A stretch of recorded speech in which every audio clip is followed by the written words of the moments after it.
Irmãos, a luta é diária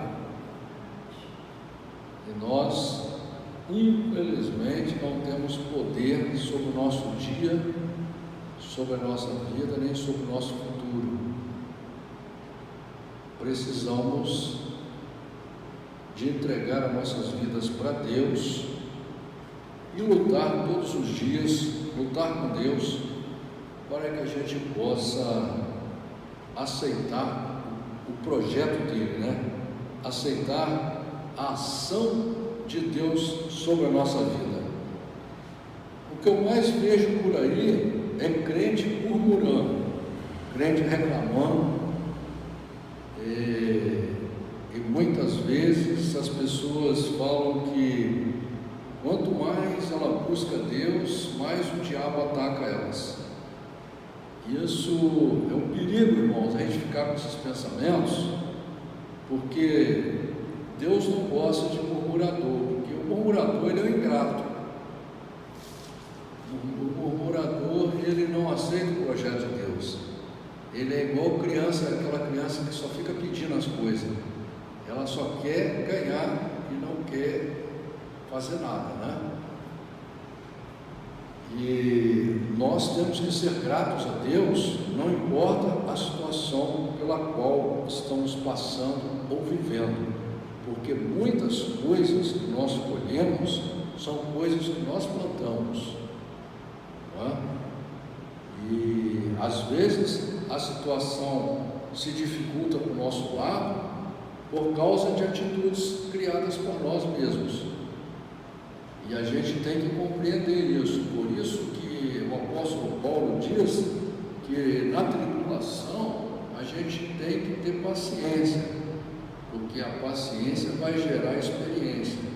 Mas se na tribulação você se voltar contra Deus, se voltar contra o projeto de Deus, esquecer que você precisa exercer a sua fé, você não vai ter experiência, você não vai ficar experiente, não vai adiantar nada, porque nós estamos aqui em um processo de aprendizado.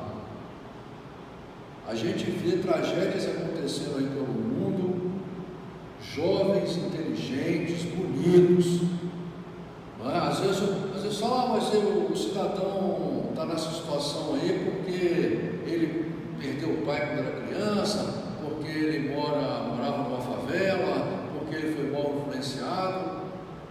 Mas nós vemos muitos jovens nessa situação se tornarem vencedores, se tornarem grandes homens, grandes mulheres, pessoas do bem, decentes, E aí a gente vê, por exemplo, pessoas que nascem nos Estados Unidos, o país mais rico do mundo, nascem em família de bem e tudo, e acabam entregando a sua vida para o mal e vivem o resto da sua vida, desde a juventude, em uma cadeia. Pessoa que tem tudo acaba passando a vida numa cadeia e muitas vezes passam lá 5 anos na cadeia, cadeias organizadas, cadeias de direito. Não adianta, solta elas, não fica uma semana na rua, quer voltar para a cadeia de novo.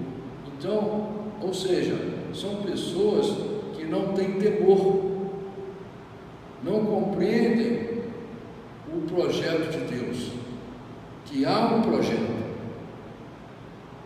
Quando você vê muitos cientistas, muitos filósofos, muitos psicólogos, pessoas que se acham sábias, pessoas que se acham super inteligentes, capacitadas, elas quererem negar a realidade de que existe um Deus que rege toda a Terra e todo o universo, e se deixar você vai nesse pensamento também, se deixar você começa a duvidar da existência de Deus, mesmo você olhando à volta e você vendo que não há possibilidade de tudo que acontece aqui na Terra ser por acaso, como muitos cientistas querem pregar, como se fosse uma coincidência, foi acontecendo uma coincidência, coincidências em cima de coincidência, por isso que existe a vida na Terra.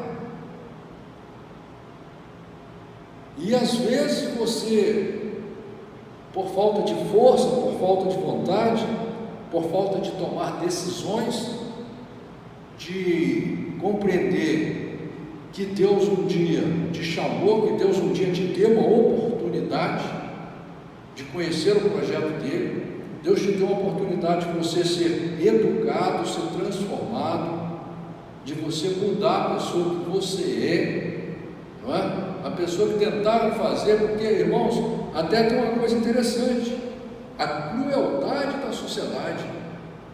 O homem até hoje está fazendo torre de Babel, o homem até hoje está escravizando o outro, o homem até hoje não consegue amar o seu próximo. Você vê países na África aí que os governantes são bilionários, e ali você vê uma pobreza extrema, crianças, pele e osso, morrendo por falta de comida, e em tantas partes do mundo. Por quê? Por falta da empatia que a pessoa tem pelo ser humano, por falta do amor ao próximo.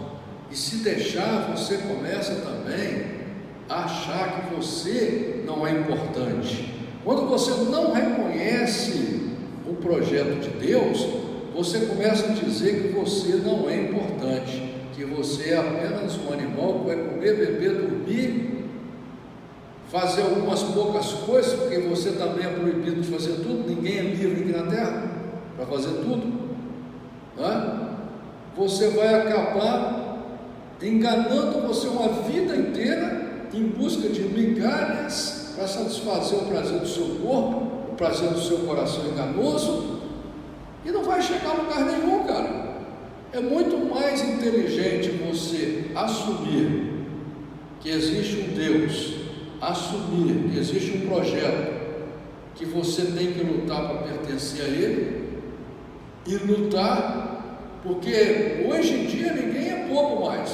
Você olha à sua volta, você olha pelo mundo, você já vê em que está dando o pensamento das pessoas, aonde as pessoas com esse pensamento materialista estão indo. Não estão indo a lugar nenhum, passam a vida vazios,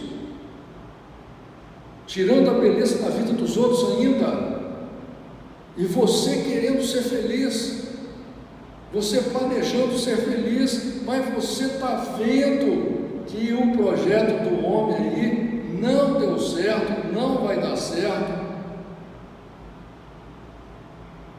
e você precisa tomar a atitude de assumir o teu relacionamento com Deus e começar a fazer parte dessa engrenagem que é o reino de Deus aqui na terra, porque você é chamado para isso, para você fazer a sua parte.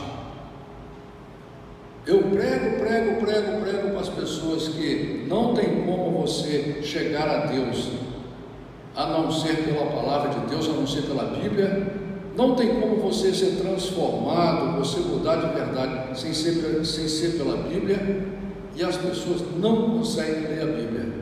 Não adianta você falar, você fala, elas escorregam de tudo quanto é jeito, arrumam tudo quanto é desculpa, mas não entendem a necessidade que é você amar a Bíblia, porque é a Bíblia que vai transformar você, é a Bíblia que vai dar um parâmetro para você, vai dar um caminho, que vai te educar, fazer de você um merecedor do reino de Deus. Por isso que Jesus falou que as pessoas têm um coração duro. Jesus falou: esse povo me honra com os lábios, mas o seu coração está longe de mim. E é um absurdo nós ouvirmos a palavra de Deus, termos uma Bíblia na nossa mão e nós não conseguimos vencer o nosso gênio, o nosso temperamento, a educação errada que nos deram. Não conseguimos evoluir, carregamos um lixo dentro de nós a vida inteira. Tem gente que você pode pregar para ela a vida inteira que ela não muda. É um absurdo. Até o animal, você pega um animal selvagem, você domestica ele, você ensina, você educa ele, né? O ser humano se achando o bonitinho, se achando o máximo, se achando gostosinho, se achando melhor do que outros seres humanos ainda. Deus faz aliança com ele, Deus se mostra presente, Deus dá uma Bíblia para ele, Deus manda as pessoas falarem da palavra de Deus, do projeto de Deus para ele, entra num ouvido e sai no outro. É assim que acontece, infelizmente, não é? Livro de 1 Coríntios, capítulo 4, diz a palavra do Senhor assim: que os homens nos considerem como ministros de Cristo e despenseiros dos mistérios de Deus. Além disso, requer-se nos despenseiros que cada um se ache fiel, ou seja, fiel à palavra de Deus, né? Fiel à Bíblia. Todavia, a mim muito pouco se me dá de ser julgado por vós ou por algum juiz humano, nem eu tampouco a mim mesmo me julgo, porque em nada me sinto culpado, mas nem por isso me considero justificado, pois quem me julga é o Senhor.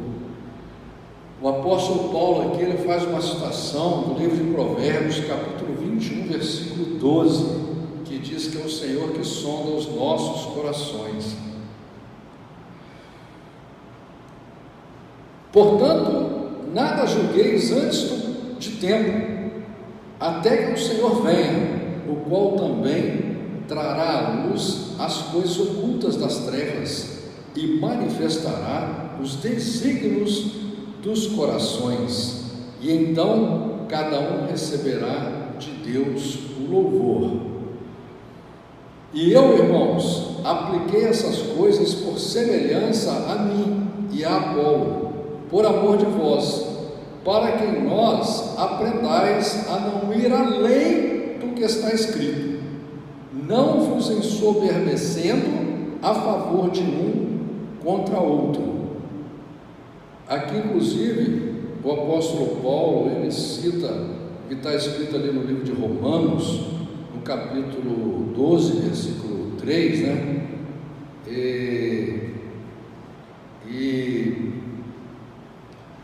o que acontece? O apóstolo Paulo está querendo dizer aqui que nós não podemos acrescentar além do que está escrito. Nós temos que nos ater ao que está escrito na Bíblia.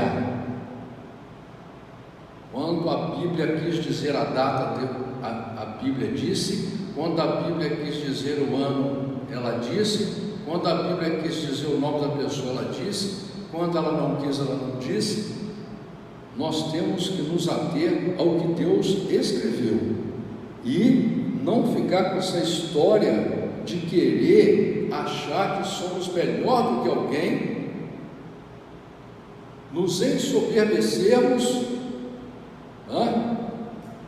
Essa falta de humildade que tem nesses pregadores aí, nessas pessoas que dizem que são discípulos de Jesus, outro diz que é apóstolo, outro diz que é papa, outro diz que é ancião, outro diz que é pastor, mas não tem humildade, ficam querendo ser superior aos outros, achando que sabe mais do que os outros, firmando a sua fé em cima de doutrinas de homens, palavras acrescentadas na Bíblia. Por isso que o apóstolo Paulo aqui está condenando isso. E ele diz aqui: por quem te faz diferente? E que tens tu que não tenhas recebido? E se o recebeste, por que te glorias como se não houveras recebido? Já estás fartos? Já estás ricos? Sem nós reinais? E provera a Deus reinasse, para que também nós reinássemos convosco. Então o apóstolo Paulo está dizendo aquelas pessoas que elas se acham melhores do que os outros, pessoas que têm às vezes um dom, e ao invés de entender que independente de quantos dons um tem ou o outro tem, não somos maiores nem melhores do que ninguém, somos todos membros do corpo de Cristo, somos todos membros da igreja, somos todos membros uns dos outros. Porque tenho para mim que Deus a nós, apóstolos, nos pôs por últimos como condenados à morte, pois somos feitos espetáculos ao mundo, aos anjos e aos homens. Nós somos loucos por amor de Cristo, e vós sábios em Cristo, nós fracos e vós fortes, vós ilustres e nós vis. Até esta presente hora sofremos fome e sede, e estamos nus e recebemos bofetadas e não temos pousada certa. O livro de Atos, capítulo 17, versículo 18, mostra aqui, por exemplo, que diz: e alguns dos filósofos epicureus e estoicos contendiam com ele, com o apóstolo Paulo. Uns diziam: que quer dizer este paroleiro? E outros: parece que é pregador de deuses estranhos, porque lhes anunciava a Jesus e a ressurreição. Então, o apóstolo Paulo, ele pregava o que estava escrito na Bíblia, e ele anunciava para a igreja a Jesus e a ressurreição, e ele era espancado, ele era humilhado, ele era esbofeteado, ele passava fome, ele era preso, só porque falava a verdade. E nos afadigamos trabalhando com nossas próprias mãos, somos injuriados e bendizemos, somos perseguidos e sofremos, somos blasfemados e rogamos. Até o presente temos chegado a ser como o lixo deste mundo e como a escória de todos. Aqui tem umas coisas interessantes. O apóstolo Paulo, mais uma vez, dizendo que ele trabalhava, não é? E tem muita gente que quer usar o nome de Deus e ficar milionário vendendo o nome de Deus, vendendo o reino de Deus, não é? E aqui também o apóstolo Paulo falou que muitas vezes ele era considerado o lixo desse mundo, e realmente, quando você busca a verdade, quando você prega a verdade, você é perseguido por falar a verdade. Até por isso que o apóstolo Paulo depois fala: acaso me fiz inimigo de vocês porque eu falei a verdade? Entendeu? É o medo do ímpio, do falso crente, é a verdade.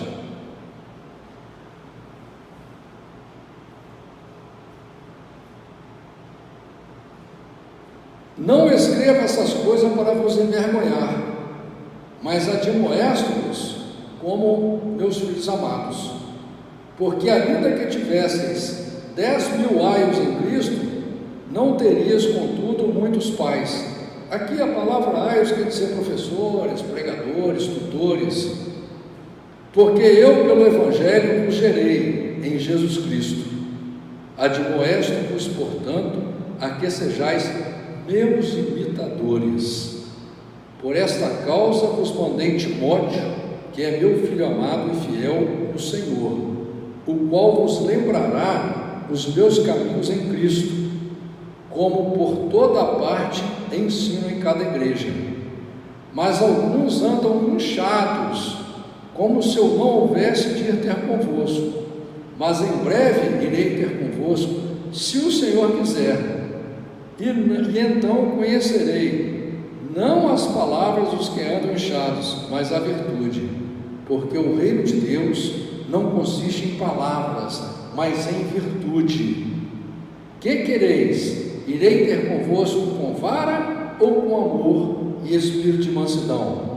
Aqui o apóstolo Paulo fala que o reino de Deus não é com a palavra do homem realmente. Ele cita aqui que é em virtude, mas é a virtude do Espírito Santo, como diz lá no livro de João, capítulo 16, versículo 8. que é o Espírito de Deus, que nos convence da justiça e do juízo.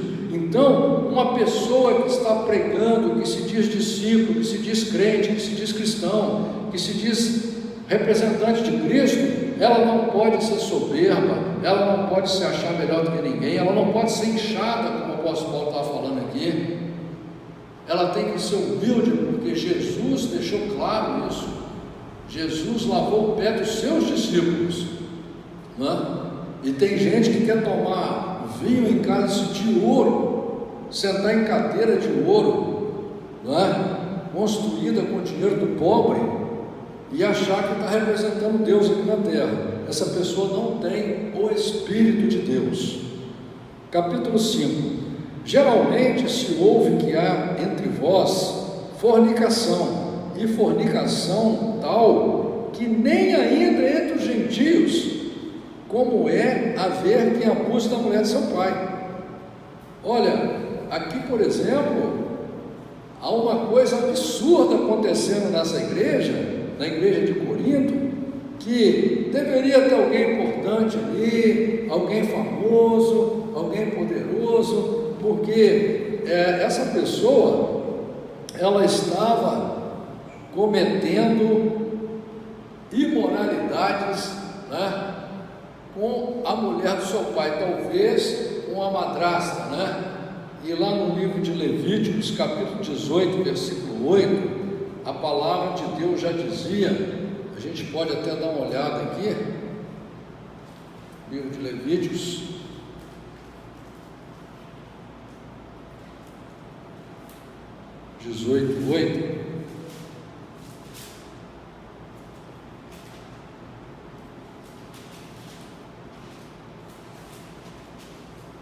Levíticos 18:8, a palavra do Senhor diz assim: não descobrirás a nudez da mulher de teu pai.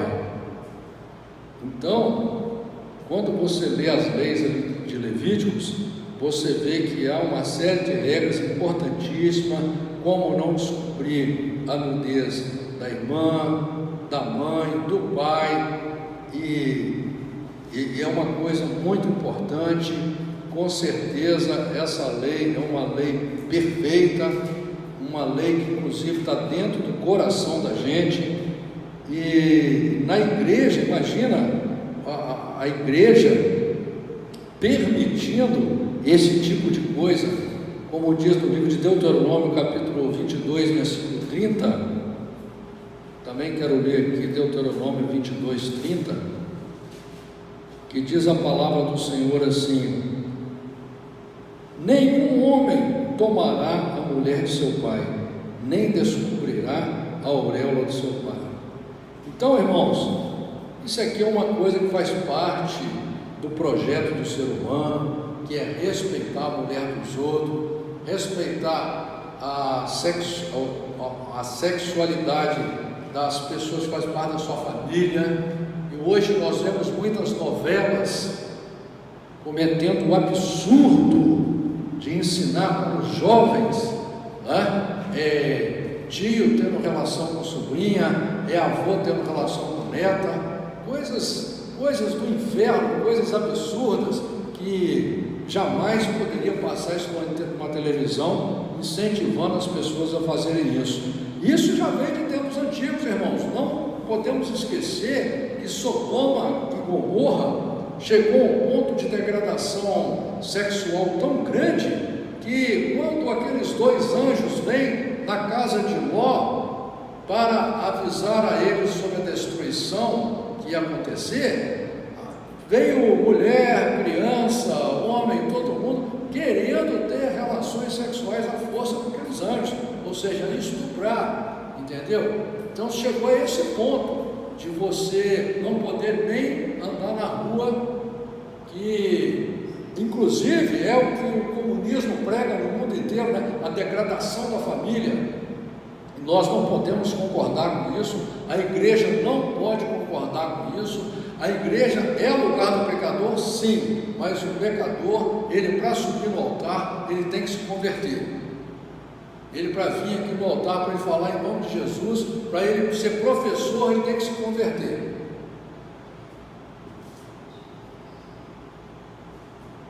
Estais inchados, e nem ao menos os entristecestes, por não ter sido dentre vós tirado quem cometeu tal ação? Eu, na verdade, ainda que ausente no corpo, mas presente no espírito, já determinei, como se estivesse presente, que o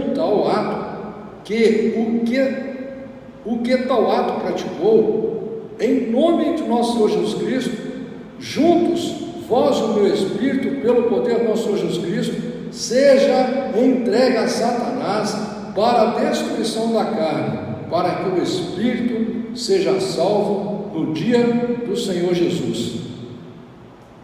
Então, aqui o apóstolo Paulo até ele faz uma citação lá de Atos, capítulo 26, versículo 18. Nós vamos dar uma olhada aqui, Atos 26, 18. Vamos ver o que diz aqui.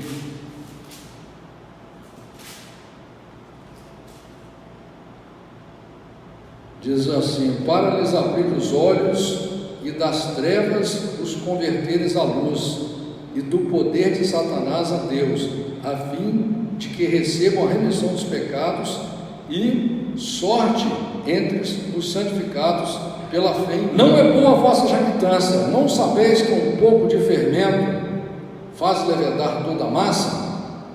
Alimpai-vos, pois, do fermento velho, para que sejais uma massa nova, assim como estáis sem fermento, porque Cristo, nossa Páscoa, foi sacrificado por nós. Irmãos, esse negócio do fermento aqui que ele está falando é sobre a doutrina, é sobre as pessoas criarem uma religião para si e permitirem, como você vê, por exemplo, no islamismo, as pessoas permitem que você possa matar os outros. Deus não manda fazer essas coisas com ninguém. Deus manda a gente amar os outros. Deus manda a gente orar por aqueles que nos perseguem. Deus manda a gente amar o nosso inimigo. Qualquer religião que faça o contrário disso, ela não tem Deus do lado dela. E o fermento na Bíblia é símbolo do pecado. Não que seja errado você comer um pão na sua casa, não tem nada a ver, né? É que cita aqui que é um pouquinho de pecado, um pouquinho de coisa errada, ele pode se tornar grande. Por isso que compara o pecado com o fermento. Ou quando você vai fazer um pão, você pega uma quantidade grande de massa e bota um pouquinho de fermento, e aquele pouquinho de fermento faz o pão ficar bem grande. E assim é o pecado. Quando você deixa o pecado entrar dentro de você, quando você começa a aceitar os pensamentos do diabo, quando você começa a se ensoberbecer, achar que você é sabido, você começa a se inchar, você começa a ficar contaminado pelos pensamentos errados. E aqui também no versículo 7 fala que Cristo é a nossa Páscoa, como diz lá no livro de Isaías, capítulo 53, versículo 7, né? Livro de Isaías 53, 7 já falava ali sobre Jesus,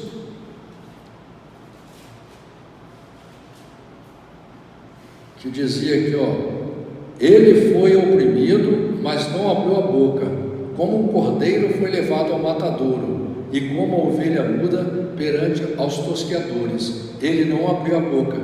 O que está dizendo aqui? Que Jesus é o cordeiro. A Páscoa representava aquele cordeiro que foi sacrificado para que o povo de Israel lembrasse que ele saiu da escravidão para a liberdade. Agora Jesus, o Cordeiro de Deus, ele passa a ser a nossa Páscoa, porque é ele que vem nos libertar do pecado, é ele que vem rasgar o véu do templo e nos dá a oportunidade de nós chegarmos a Deus sem precisar de ninguém. Pelo que façamos a festa não com fermento velho, nem com fermento da maldade e da malícia, mas com os asmos da sinceridade e da verdade. Já por carta vos tenho escrito que não vos associeis com os que se prostituem. Isto não quer dizer absolutamente com os devassos deste mundo, ou com os avarentos, ou com os roubadores, ou com os idólatras, porque então seriam necessários sair do mundo. Olha aqui, o apóstolo Paulo fala uma coisa muito bonita aqui. Nós podemos conviver com os pecadores, com aqueles que não andam conforme a palavra de Deus, só não podemos aceitar no altar, na igreja de Deus, nem podemos ficar convivendo com pessoas que conhecem a palavra de Deus, que uma vez já receberam o Espírito de Deus, receberam o conhecimento do projeto de Deus, da palavra de Deus, e caíram, como diz a palavra de Deus, Jesus não vai morrer na cruz outra vez por causa dessas pessoas, não é? Então, essas pessoas, como está dizendo aqui o apóstolo Paulo, essas pessoas se prostituem, mas não é prostituição sexual, não, é que se prostituem com a palavra de Deus. Eles mancham o nome de Deus, eles mancham a igreja de Deus, e nós não podemos estar convivendo com essas pessoas. Mas agora escrevi que não vos associeis com aquele que, dizendo-se irmão, for devasso, ou avarento, ou idólatra, ou maldizente, ou beberrão, ou roubador, com o tal nem ainda comais. Entendeu? Jesus condenava o ímpio, você não vê Jesus condenando o pecador. Todo pecador que chegava a Jesus era bem recebido, mas o Senhor não aceita a pessoa ser abençoada por Ele, aprender com Ele, receber milagres, vários milagres na sua vida, ter o conhecimento da Bíblia, e depois ainda ficar falando em nome dEle e começar a manchar o reino de Deus. Essas pessoas não podemos conviver com elas. Porque tenho eu, por que tenho eu em julgar também os que estão de fora? Não, julgais vós os que estão de dentro, mas Deus julga os que estão de fora. Tirai, pois, dentre vós a esse iníquo. Então o apóstolo Paulo aqui está condenando aquela igreja que muitas vezes o pastor está ali traindo a sua mulher, o pastor está traindo a sua mulher, às vezes com a mulher de outro pastor ainda na igreja, e todo mundo fica quietinho, ninguém fala nada. Nós temos que ter muito cuidado, porque o nome de Jesus está sobre nós. Nós é que somos servos de Deus, e como diz a palavra de Deus aqui, nós temos que nos limpar do fermento velho, parar de passar o resto da vida com a mesma conversa, com o mesmo gêniozinho ruim, com o mesmo temperamentozinho ruim. Tem gente que critica o seu pai, a sua mãe, porque tem um gênio ruim, critica o seu irmão porque tem um gênio ruim, e faz igualzinho ou pior, mesmo recebendo de Deus, ganhando de Deus esse privilégio, esse dom gratuito, esse dom imerecido, de poder conhecer o projeto de Deus, de poder conhecer a palavra de Deus, de poder receber o Senhor. A pessoa ainda insiste em continuar culpando os outros, botando a culpa nos outros, ao invés de entender que você que tem que mudar, você tem que querer mudar, você tem que desejar mudar, você tem que ser o seu juiz, você tem que te condenar, você que tem que te observar e tirar o fermento velho que está dentro de você, tirar o que não presta de dentro de você, tudo que não presta, até que um dia, quem sabe Deus deixa você viver bastante aqui na terra, até que um dia você possa ser uma pessoa muito melhor do que você é. E eu digo, é para o seu próprio bem, porque Deus é bom, Deus é maravilhoso e Deus será maravilhoso eternamente. É nós que temos que mudar. A mudança tem que ser de cada um de nós, é individual. Não adianta botar a culpa no marido, na mulher, no pastor. O pastor não veio na minha casa, não sei o quê. Não existe isso, porque quando você quer se beneficiar de uma coisa, você corre atrás, não é? Quando é para pular carnaval tem força, quando é para fazer coisa errada tem força. Agora, quando é para se transformar em um ser humano de verdade, que é para o seu próprio bem, daí você fica arrumando tudo quanto é desculpa e botando a culpa em todo mundo. Amém?